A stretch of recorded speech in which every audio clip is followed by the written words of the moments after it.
Dear brothers and sisters, let us continue our reflection on silent prayer. In this talk, I would like to present the effect of the act of faith, which is confidence. The first and the most important feature of faith is confidence. Whenever you act in faith, you always reach God. The relationship between the soul and the beloved is always successful. It cannot be otherwise. When you touch fire, your fingers will be burned. When you touch a balloon with a needle, it will burst,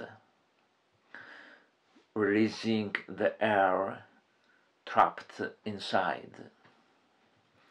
When you dive into God with your faith, God will be with you, pouring His life into your soul.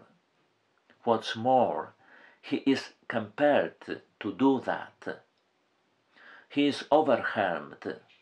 He is like crystal water from where you may take as much as you can, following the example of the bride from the Song of Songs. I found him whom my soul loves. I held him and would not let him go. This happens because faith is the first of the theological virtues which are of the same nature as God. In faith, you are at the same level as God. You cannot say the same about any other attempt that man makes to reach God, no matter how worthy.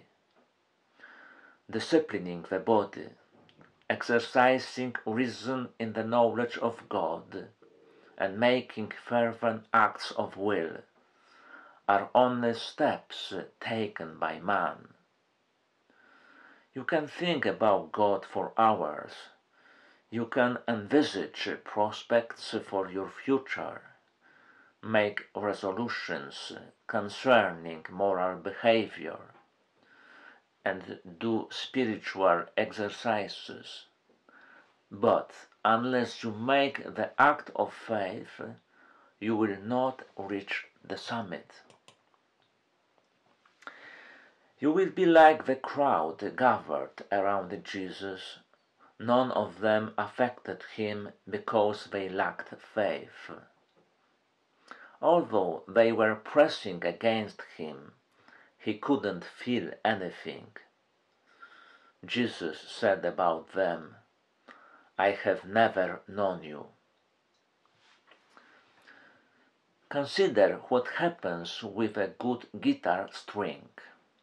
If there is another one alongside which is of a similar note, they will vibrate together, recognizing the same frequency and leaving all the rest in silence. God acts in a very similar way. He recognizes the soul which imitates his never-ending frequency of self-giving. This is what he feels, and he immediately does the same. He gives himself for that soul. That is why only the theological virtues can link you to the Holy Trinity who lives in your soul. God is love. Complete union will happen in love, in His house, on the other side of life. You will see Him then naked, unveiled, face to face in His dressing room, as Eckhart wrote. Here, in this life, he is covered by His garments. That is why faith is so important here on earth. Faith gives you the same result as love. Faith allows you to receive God entirely. Hope is the servant of love and faith, and together they cross the borders of this world and link them together beyond.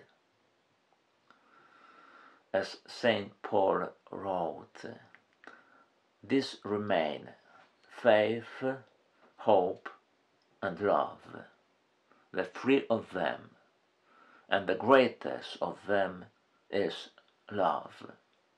Having the confidence of faith does not mean that you will obtain everything you want from God.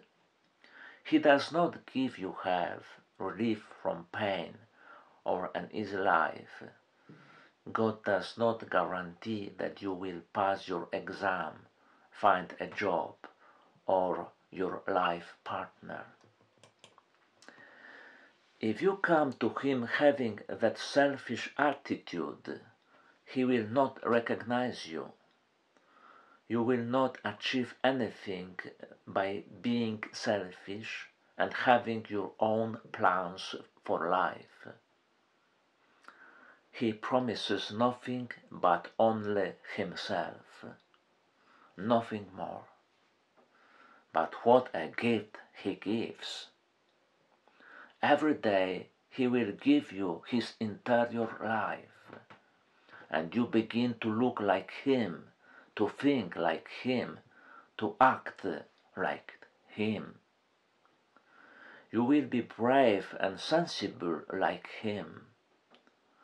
You will want to serve and give yourself as He does, even to the last drop of your blood. You will only want to do His will. Everything else will be irrelevant to you. You will be returning to your primary self, the one who was originally created by God. This is the effect of the act of faith.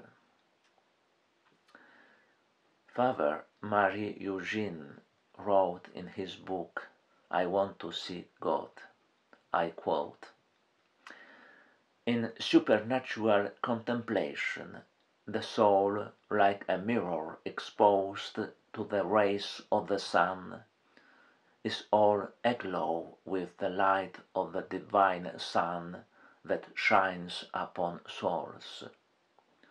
Like a sponge immersed in the ocean, it is permeated with pure waters from the fountain of living water.